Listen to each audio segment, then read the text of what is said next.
launched in the very, very near future, and I know it's going to be great.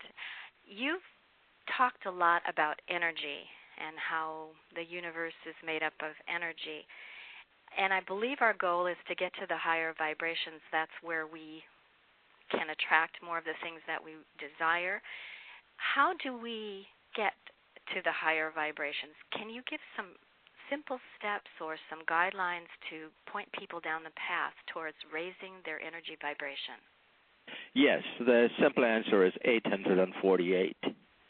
Okay. Now, and could you give me the complex part of that after?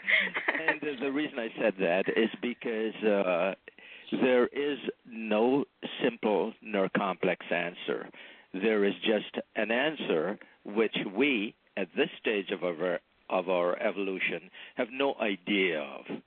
We might think we know, and we know a little bit more than we did 5 centuries ago.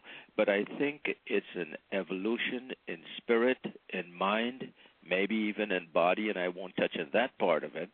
But it's a growth and a learning of the spirit, because all the laws of the universe exist right now, just like they did 10 centuries ago or 10 millennia ago. The knowledge of how to fly an airplane or build a 747 jet existed millions of years ago. It just didn't come up here, just didn't appear in one blinding moment of truth, the art of flying given to the Wright brothers, from which a lot of our flying evolved. But it was there, the concept in mathematics that 1 + 1 = 2 existed forever, just like every other law exists right now. We are given an opportunity to learn them, discover them for ourselves, and use them. And it will appear to me, having spent some time, or quite some time, if you will, with some of the masters of the Far East, some yogi masters and Shambhala masters, having one of them being my teacher, actually, in some little way, I am convinced that this is an energy universe, and energy has vibrations.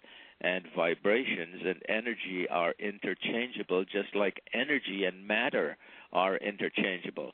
So what I'm driving at right now, Terry Marie, is to say there's no difference and there is no disconnection between every life form on Earth or in the universe, and I'm sure there are lots of others.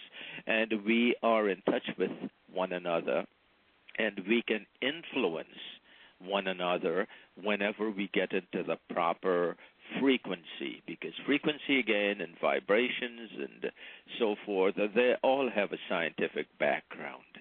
And it's a matter of being tuned into the right station. Right now as we speak, all the radio stations in your area are on the air simultaneously, not sequentially. One doesn't start and then the other, and then stops for the other one to follow. They're all broadcasting right now. And if you have your beautiful little radio tuned into one of them, you will exclude all the others. If you want to change from that one, you just turn the knob or the dial or whatever it is to another frequency. And when you do that, you will exclude the one you were just listening to. So in the universe, in all time-space situations, there are various frequencies, and we, through meditation, through prayer, through quiet, or the inner silence, could tune in to these very stations. For example, let's say one is having a difficulty with acquiring abundance, wealth. And one gets to this point where you tune into the wealth channel. You become really still. As you do that, the frequency is such that data will flow to you, inspiration will flow to you, and you will be moved to do the exact things that will lead you to tremendous success in obtaining the money you want. Same goes for relationship and so forth. John, is that something that you're going to help people with on the Spiritual Simplicity site? I will certainly give them tips and show them how they could achieve that. It's not very difficult.